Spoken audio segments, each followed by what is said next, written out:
ওং নমো ভগবতে বাসুদেবায়।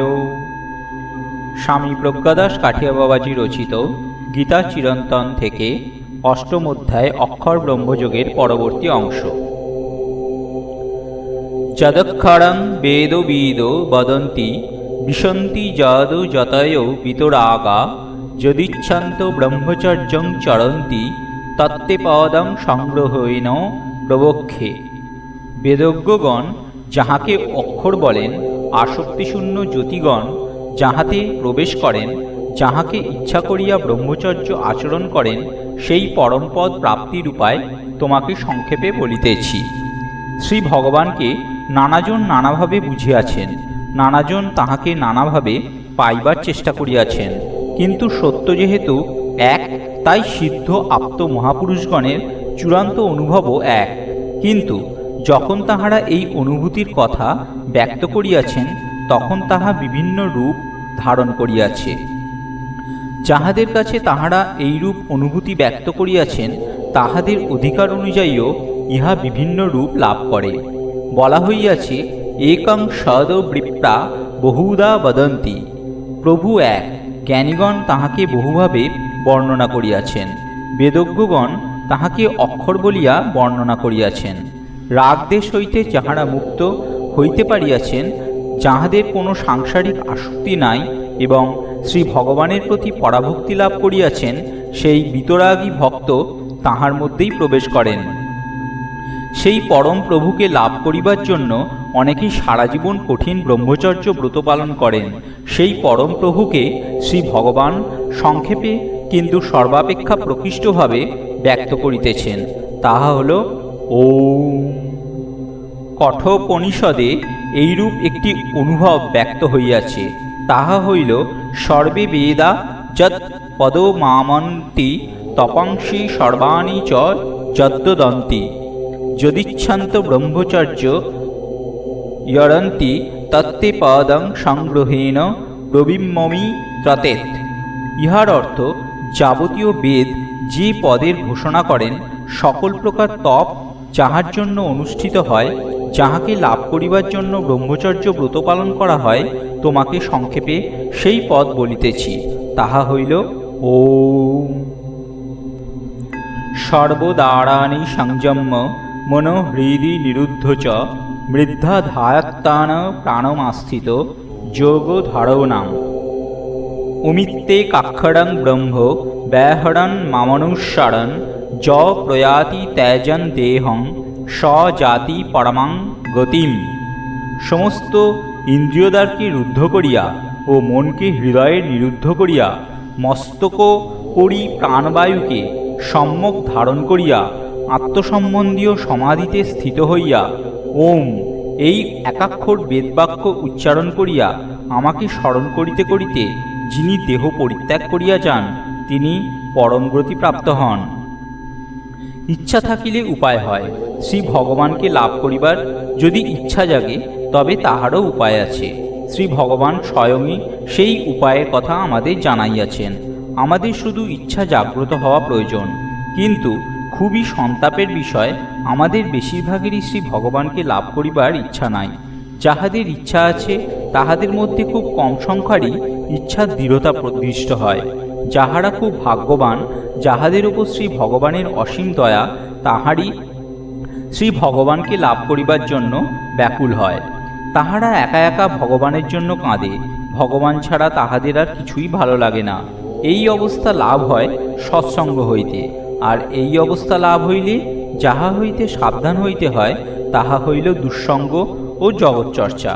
শ্রীমন মহাপ্রভু বলিয়াছেন, মহৎ কৃপা বিনা কোনো কর্মে ভক্তি নয়, কৃষ্ণ ভক্তি দূরে রহু সংসার নহে ক্ষয়, সাধু সঙ্গ সাধু সঙ্গ সর্বশাস্ত্রে কয়, লবা মাত্র সাধু সঙ্গ সর্বসিদ্ধি হয়। শ্রী গুরুদেবের কৃপা ব্যতীত কিছু হইবার নয়। অনেক সাধক যুগ যুগ ধরিয়া চেষ্টা করিয়া দেখিয়াছেন, নিজের চেষ্টায় কিছুতেই মনকে বশ করা যায় না। মন বশ না হইলে ইন্দ্রিয়গণ রিপুগণ কিছুতেই সংযত হইয়া ঈশ্বরনিষ্ঠ হয় না। শ্রী গুরুদেবের চরণে ঐকান্তিক আকর্ষণ ও প্রেম উপজাত হইলে সমস্ত কাজই সহজ হইয়া যায়। আমাদের তাই করণীয় নিজের সমস্ত বিচার ছাড়িয়া দিয়া শ্রী গুরুচরণে নিজেকে সম্পূর্ণ সমর্পণ করিয়া দিয়া নির্বিচারে তাহার আদেশ পালন করিয়া থাকা। সমস্ত দুঃখ কষ্ট শ্রী গুরুদেবেরই দেওয়া ইহা জানিয়া হাসিমুখে তাহা বরণ করা, কাহারও ওপর কখনো বিরক্ত হইতে নাই। সদ্গুরুর কাজে দোষ দর্শন করিয়া অভিমানী হইতে নাই। এইভাবে শ্রী গুরুর চরণ আশা করিয়া থাকিলে শ্রী ভগবানের আশীর্বাদে মন ইন্দ্রিয় সব ধীরে ধীরে সংযত হইয়া আসে। শ্রী গুরুর প্রতি আত্যন্তিক আকর্ষণ ও অনুরাগী ইহার কারণ। তখন জপ করিতে বসিলে মন সহজেই তন্ময় হইয়া আসে এবং আপনা আপনি প্রাণায়াম হইতে থাকে। মন হৃদয়ের মধ্যে স্থির হয় এবং প্রাণবায়ু মূর্ধিতে আশ্রিত হয়। এই সাধককে মূর্ধন্য পুরুষ বলে। চিরাভস্ত দীর্ঘদিনের অভ্যাসযুক্ত এই পুরুষের মৃত্যুকালে সহজেই মন হৃদয় নিরুদ্ধ হয় এবং মূর্ধি ভূযুগলের মধ্যেতে প্রাণবায়ু ধৃত হয় এবং ওম এই একাক্ষর ব্রহ্মকে উচ্চারণ করিয়া এই পুরুষ দেহত্যাগ করিয়া যান এবং তাহার পরমারাধ্যের কোলে চির আশ্রয় লাভ করেন। অনন্য চেতা সততং যৌ মাং সরতি নিত্যশ তস্যাহং সুলভ পার্থ নিত্যযুক্তস্য যোগিন। হে পার্থ, সর্বদা অনন্যচিত্ত হইয়া যিনি আমাকে নিত্য স্মরণ করেন সেই নিত্যযুক্ত যোগী পুরুষের পক্ষে আমি সুলভ। কে এই অবস্থা লাভ করিতে পারে তাহা বলিতে যাইয়া শ্রী ভগবান এই শ্লোক বলিতেছেন। এই শ্লোকে প্রায় সমার্থবোধক কয়েকটি কথা বলিয়াছেন। সেইগুলি হল অনন্য চেতা, সততং, নিত্যশ ও নিত্যযুক্ত। এই শব্দগুলির অর্থ প্রায় একই প্রকার, তবু তিনি বারবার প্রয়োগ করিয়াছেন ইহার গুরুত্বকে বুঝাইবার জন্য। শ্রী ভগবানকে পাইবার জন্য এই কথা কয়টি সবচেয়ে বেশি প্রয়োজনীয়। সবসময় অনন্য মনে প্রতিদিন নিত্যযুক্ত হইয়া শ্রী ভগবানের স্মরণ করিতে হয়, তাহাতে শ্রী ভগবান সুলভ হন। ইহাই ভগবান লাভের মানদণ্ড। প্রেম ভক্তি ছাড়া ইহা সম্ভব নয়। প্রেম ভক্তি ছাড়া এইরূপ চেষ্টা করিলে পাগল হইয়া যাইতে হয়।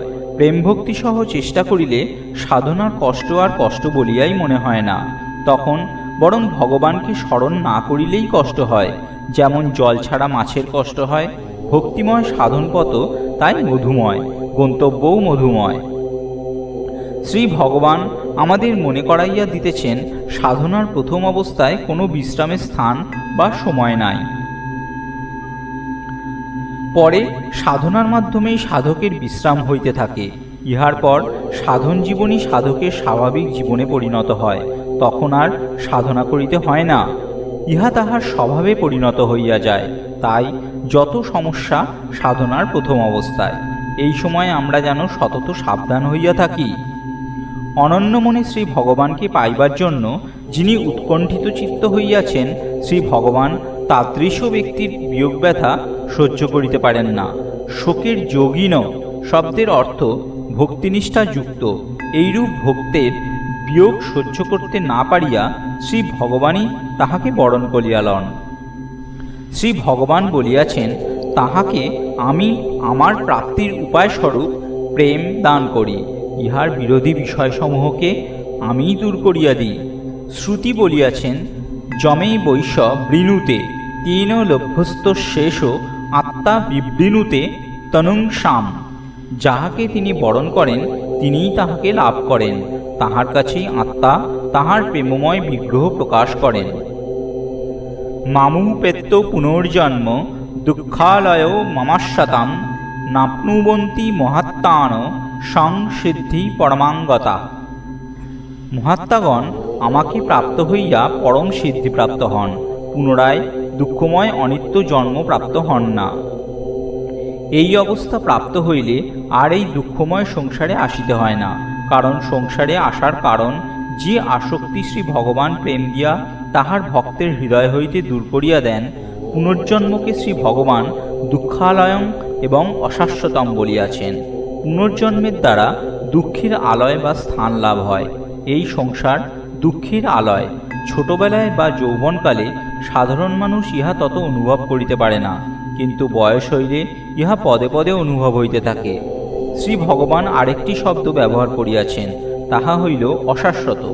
এখানে স্থায়ী সুখ বলিয়া কিছু নাই। সুখের মুহূর্তগুলি স্বপ্নের মতো মিলাইয়া যায়, তখন স্মৃতিই থাকিয়া যায়। স্মৃতি রোমন্থন করিয়া অনেকে বাঁচিতে থাকিতে চায়, ইহা বেদনাদায়ক। বৃদ্ধরা কথা বলিতে চায়, কেহ তাহাদের কথা শুনিতে চায় না। রোগগ্রস্ত অসমর্থ জীবন লইয়া তাহারা সংসারের বোঝা হইয়া বাঁচিয়া থাকিতে চায়। সংসারকে লোক কিন্তু চায় সে মরিয়া গেলেই ভালো। সে খাইতে চায়, কিন্তু শরীরে পাচন ক্ষমতা না থাকায় তাহা পরিপাক করিবার সামর্থ্য থাকে না। রোগের যন্ত্রণায় সে ব্যাকুল হইয়া পড়ে, তাহার চেতনা লুপ্ত হইতে থাকে। কিন্তু সেই অবস্থাতেও অন্তরের অতৃপ্ত কামনা তাহাকে জ্বালাইয়া মারিতে থাকে। কাহারও প্রস্রাব বন্ধ হইয়া যায়, তখন কৃত্রিম উপায়ে দেহ হইতে প্রস্রাব বাহির করিবার ব্যবস্থা করা হয়। সেই অবস্থাতেও তাহার বাঁচিয়া থাকিতে ইচ্ছা হয়। তখনও অনভ্যাসের কারণে শ্রী ভগবানের কথা তাহার মনে আসে না। কাহারও বা খাদ্যনালী ছিদ্র করিয়া দেহে খাদ্য প্রবেশ করানো হয়। কাহারও দেহে দূষিত ক্ষত হইয়া দেহ হইতে দুর্গন্ধ বাহির হইতে থাকে, কেহ তাহার কাছে যাইতে চাহে না। সেই অবস্থাতেও জীবনের মোহ তাহার ত্যাগ হয় না। এই সময়েও নিজের সংসারের বিভিন্ন অশান্তির আগুন তাহাকে দগ্ধ করিতে থাকে, তাহার রক্তচাপ বাড়িতে থাকে। সে করুণ মৃত্যুবরণ করে। তখন তাহার অন্তরে অতৃপ্ত কামনা বাসনা থাকিয়া যাওয়ায়, অন্তরের রাগদেশ অভিমান থাকিয়া যাওয়ায় মৃত্যুর পরও সূক্ষ্ম শরীরে সে কিছুতেই শান্তিতে থাকিতে পারে না। সে চায় কি করিয়া আরেকটি দেহ লাভ হইবে। যদি মানুষের দেহ না পায়, তবে কুকুর শৃগালের দেহের মধ্যে প্রবেশ করিতেও তাহার আপত্তি থাকে না। যে কোনো প্রকারে সে স্থূল শরীর পাইতে চায়, কারণ স্থূল শরীর না পাইলে সে পূর্বাভ্যস্ত ভোগ করিবার সুযোগ পাইতেছে না। যাহারা শরীরে থাকিয়া খুব দুষ্কর্ম করে, মৃত্যুর পর তাহারা প্রেতজনী বা ভূতজনী লাভ করিয়া সূক্ষ্মভাবে বিষ্ঠা ইত্যাদি ভোজী হইয়া করুণভাবে অস্তিত্বশীল থাকে, কারণ অস্তিত্বের বিনাশ কখনোই সম্ভব নয়। মৃত্যুর পরে সাধারণ সংসারভোগী মানুষ এইভাবেই যন্ত্রণাময় ভীতিপ্রদ অবস্থা ব্যতীত করিয়া পুনরায় গর্ভে প্রবেশ করে এবং কাঁদিতে কাঁদিতে বিভিন্ন মা বাবার গৃহে জন্ম লাভ করে। কর্মবশে কেহ ধনীর গৃহে জন্মায়, কেহ বা গরিবের গৃহে জন্মায়। কেহ সৎ বাবা মা পায়, কেহ বা এমন বাবা মা পায় যাহাদের জীবন প্রণালী ভালো নয়। কর্মবশে কেহ সুস্থ শরীর লইয়া জন্মগ্রহণ করে, কেহ বা অসুস্থ শরীর পায়। এইরূপ বিভিন্নতা হইলেও একটি বিষয়ে সকলের সাদৃশ্য থাকে, কেহই নিজের অবস্থায় তৃপ্ত থাকে না। সকলের মধ্যেই অশান্তি থাকে। শিশু ভাবে কবে বড় হইব, তাহা হইলে আর পিতামাতার শাসনে থাকিতে হইবে না। সে স্বাধীন হইয়া যথেচ্ছভাবে বিচরণ করিতে পারে। যুবক ভাবে কবে সে যুবতী দেহ পাইবে, যাহাকে সে ইচ্ছামতো ভোগ করিতে পারিবে। সেইরূপ যুবতী ও যুবক দেহকে নিজের মতো করিয়া পাইতে চায়। সমাজে যাহারা বিবাহিত হইয়া কাম উপভোগে রপ্ত হইয়াছে, তাহারা তাহাদের সন্তান সন্ততি যাহাতে কাম উপভোগ যথেচ্ছ পরিমাণে করিতে পারে, তাহার ব্যবস্থা বিবাহ অনুষ্ঠানের মাধ্যমে করিয়া দিয়া নিজেরা তৃপ্তিবোধ করে। সাংসারিকতা সামাজিকতা দান করিয়া মায়ায় জয়গান করিতে থাকে। সন্তানকে ঈশ্বরমুখী করিতে চায় না। সন্তান নিজের ইচ্ছায় ঈশ্বরমুখী হইতে চাইলে তাহাতেও বাধা দেয়। বর কন্যাকে বিবাহ দিয়া একটি ঘরে প্রবেশ করাইয়া দিয়া বড়রা বলিতে চান, বাচ্চারা আনন্দ করিবে, তাহাদের ব্যবস্থা তো আমাদেরই করিয়া দিতে হইবে। ঘৃণা এবং নির্লজ্জতার কি অদ্ভুত সুন্দর বাহারি পোশাক! এইরূপ মা বাবা খুব কমই আছেন যিনি সন্তানকে বলেন, ইন্দ্রিয় সুখভোগে যথার্থ শান্তি নাই, শ্রী ভগবানকে লাভ করাই মানব জীবনের মূল লক্ষ্য। বিবাহ যদি নাও দেয়া হয়, যুবক যুবতী কামের উত্তেজনায় ইন্দ্রিয় সুখে মত্ত হইয়া স্বেচ্ছাচারী হয়। বিদেশে ইহা নগ্নরূপ লাভ করিয়াছে। তাই দয়াময় ঋষিগণ কামের উত্তেজনাকে নিয়ন্ত্রিত করিবার জন্য এবং সৃষ্টি রক্ষার্থে সুসন্তানের জন্ম দেওয়ার জন্য বিবাহরূপ মাঙ্গলিক অনুষ্ঠানের ব্যবস্থা করিয়া গিয়াছিলেন। শুধুমাত্র কাম উপভোগের সামাজিক ছাড়পত্র দেবার জন্য নয়।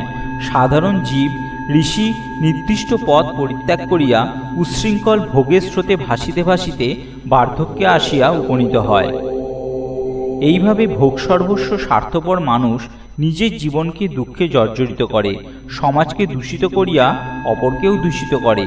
এই জীবন শেক্সপিয়ারের ব্যঙ্গোক্তিতে এক নির্বোধ কথিত গল্প মাত্র। ইহাই হইল সংসারের স্বরূপ। সংসারের সবচেয়ে বড় দোষ হইল ইহা শ্রী ভগবানকে চিন্তা করিবার ইচ্ছাটাকেই মানুষের নষ্ট করিয়া দেয়। শ্রী ভগবানকে ভুলিয়া থাকা যে পরিতাপের বিষয়, এই বোধটাও মানুষের নষ্ট হইয়া যায়। ইহাই সবচেয়ে দুঃখজনক। শ্রী ভগবানকে পাইবার ইচ্ছা জাগিলে তাহাকে পাইবার পথও পাওয়া যায়। সংসার এই ইচ্ছাটাকেই আসিতে দেয় না। মানুষ ভাবে এই তো বেশ আছি এবং ভোগের গড্ডলিকা স্রোতে ভাসিতে থাকে আর দুঃখের আগুনে নিক্ষিপ্ত হয়। এইভাবে জন্ম জন্ম ধরিয়া আমরা ঘুরিতে থাকি। তাই শ্রী ভগবান আমাদের সাবধান করিয়া বলিতেছেন, দুঃখালয়ম অশাশ্বতম। এই মায়াময় সংসারে জন্মাইয়া যিনি শ্রী ভগবানকে পাইবার চেষ্টা করেন, তিনিই ধন্য। এই সাথেই শেষ হলো আজকের স্বাধ্যায়। ওম নমো ভগবতে বাসুদেবায়।